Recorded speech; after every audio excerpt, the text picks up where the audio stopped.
Welcome to the Scars and Spikes. Sydney and Tyler with you. And Tyler, some big transfer rumor news regarding Atlanta United, as according to ESPN's Kyle Banagura, Josh Cohen, formerly of Maccabi Haifa in Israel, on the verge of signing with Atlanta United. No information on what the deal would look like, how long it will be, or when it'll happen, but Banagura is saying it could happen within the next couple of days. And quite an about face, Tyler, from the past few months when really there was a lot of friction between the two clubs. But yeah, it looks like Josh Cohen is coming to Atlanta United. Just initial thoughts on the news and what you thought when you heard about it.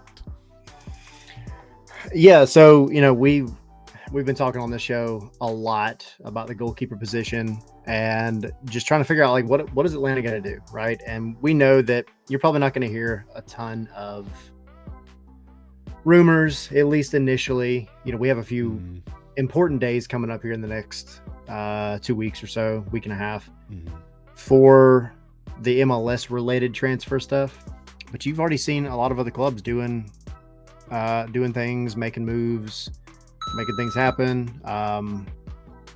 And so it's a position that needed to be filled, right? We know Brad Guzan, whether he stays or not, he needs to have somebody really pushing him for that starting spot, because ultimately he's not going to be there that much longer. So, I mean, you had Westberg, who they're still working, I guess, trying to work something out with him potentially. Let go of Clement Diop, which, take that for what it's worth.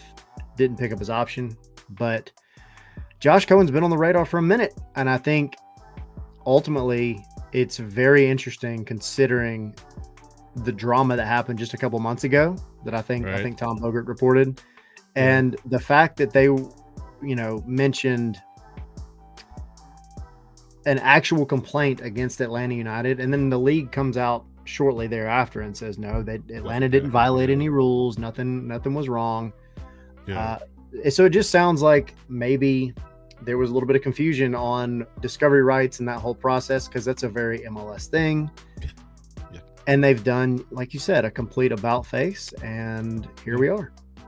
Yeah, so just kind of running through his past stops, of course, the last few seasons in Israel with Maccabi Haifa, as we said, led to 3 straight Israeli Premier League titles, led him to the UEFA Champions League 2022-23 season.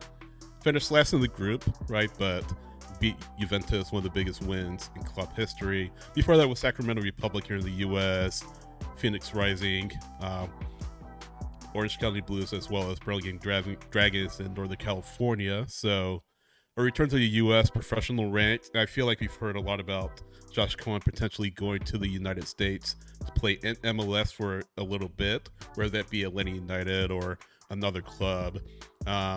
As far as U.S. men's national team, no caps with the U.S. men's national team as of yet, but it's kind of been on their radar.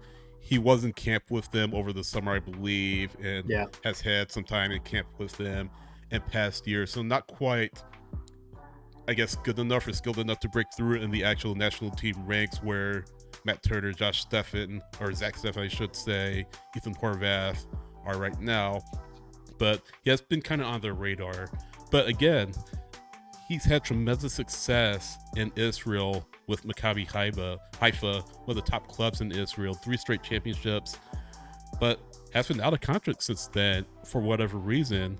So again, like I said, you've heard a little bit about him wanting to go to MLS eventually. It looks like Atlanta United is that team. But Tyler, going back to the fact about competition and Atlanta United wanting to bring in competition for the goalkeeping spot for Brad Guzan, whether or not he returns or not.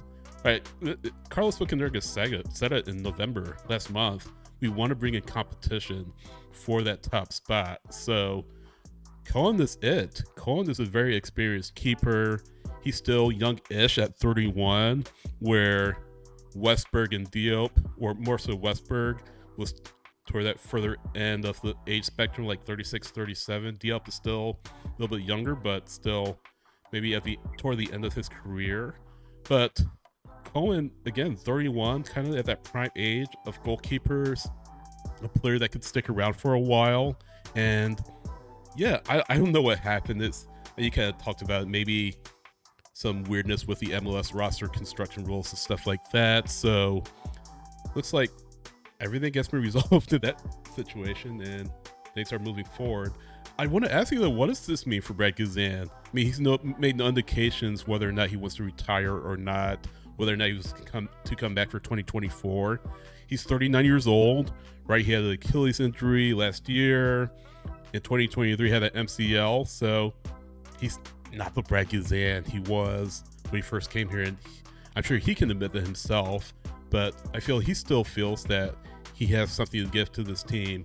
But at the same time, right, Atlanta United needs to do what's best. And if they feel that Josh Cohen is the right option for them right now, if not as a starter, but maybe as somebody who is a cup goalkeeper who can kind of relieve Guzan as needed, so be it.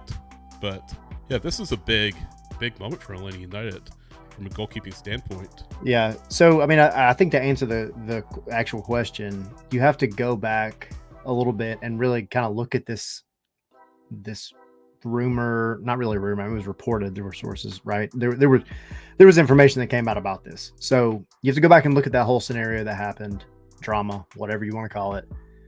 And you essentially had Atlanta United wanting to bring Cohen over to bypass the 2023 roster kind of setup. They wanted to bring him over and have him play for the twos.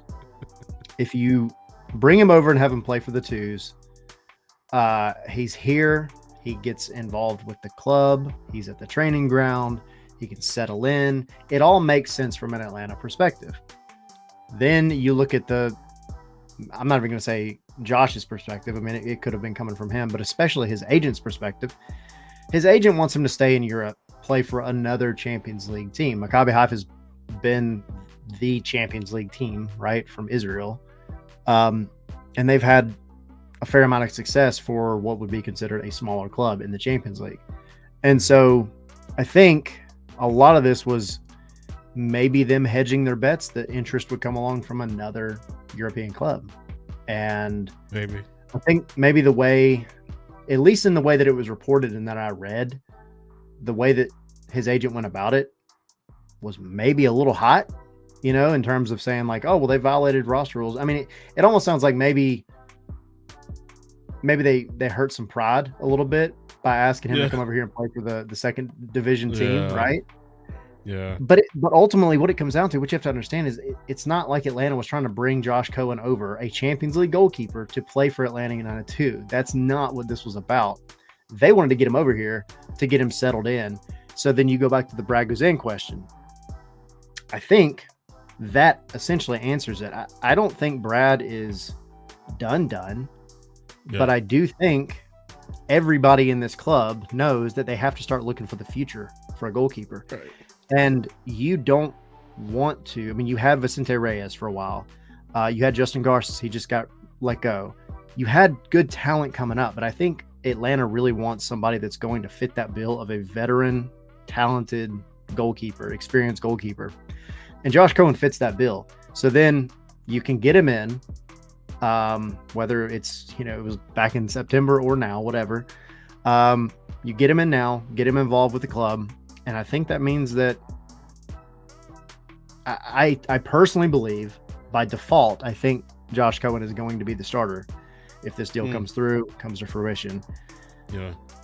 But I don't think Brad is completely counted out yet. And Brad is not going to be completely counted out if you ask him. So I think it's going to be some useful competition. I think it's going to be great for Josh, especially to be able to learn from Brad, because Brad has a lot of experience to share. And I think ultimately, whether it's day one of the season or whether it's a few matches in, I think Josh is going to be the slotted in starter, and Brad is maybe going to take a little bit of a backseat for the rest of the year for his contract, and then that'll be it for him. Yeah, and then the big question obviously around that is how much is he brought in for, and what's the contract look like?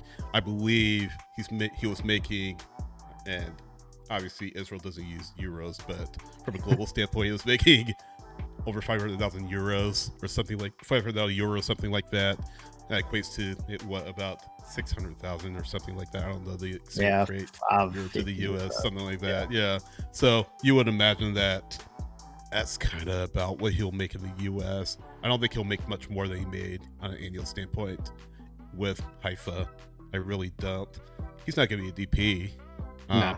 Probably be a mid-range camp player at best, but I don't think LA United is going to break the bank for him. So I think, yeah, probably around that $550,000 range. And then maybe what, a 2-year deal or something like that with an option for a third, I feel like would be the best thing for him. That's just me talking. Yeah. I don't know what the situation is in the Atlanta United front office, but I just feel like that would be the number and the contract range I'd be more comfortable with if I were an Atlanta United fan, or being an Atlanta United fan, I should say. Yeah, and I mean, and that's, I think that's fair. Ultimately, I think knowing what happened a couple of months ago, I think when you look at this contract, however it plays out, whenever we may find out about it specifically, and the club won't release it. Yeah, but if they made that big of a deal about it back in September to come over and play for the Twos, I don't think he's going to be taking much of a pay cut, and I don't think that he would want to come over here to be told you're not going to be a starter. So, again, whoever's the starter, it doesn't just come down to what you're told by, the front office. It comes down to the coach and how you're playing and all that. But, that is definitely a selling point for an experienced goalkeeper to be able to say, hey, you come over here, you're expected, as long as you keep it up, to be the number one guy. Now, I can't imagine a world in which Carlos Bocanegra went to Josh Cohen and said, yeah, we'll bring you back to the States and you'll play second fiddle to Brad Guzan for the first season you're there when you just got done playing Champions League football. I just don't see that happening. So against the likes of Juventus. Right. But yeah, we'll keep an eye on it. It looks like this is happening according to Kyle Benagura from ESPN. It could be released in the next couple of days. So we'll keep an eye on it, as well as any transfer news and rumors that we receive. Free agency starting on Wednesday. And Thursday, we'll be back on 7 p.m. Eastern Time live. Tommy will be with us, as well as Jason Longshore. So maybe we'll hear something by then. If not, we can still ask Jason what he thinks of the situation, what his thoughts are. So looking forward to that. But you know where to find us. Twitter at Scarce Alert and Spikes. I'm at SH Wrights. Darla's at ATL Pilgrim. Tommy is at Tommy ATL 96. Follow us on X, Instagram, Reds. We're everywhere. We're everywhere. Subscribe on YouTube. Yes, like and subscribe. It does, like we see all the time, helps us out a lot. But yeah, thanks for coming on with us. Thanks for watching, and we will see you next time. See you guys.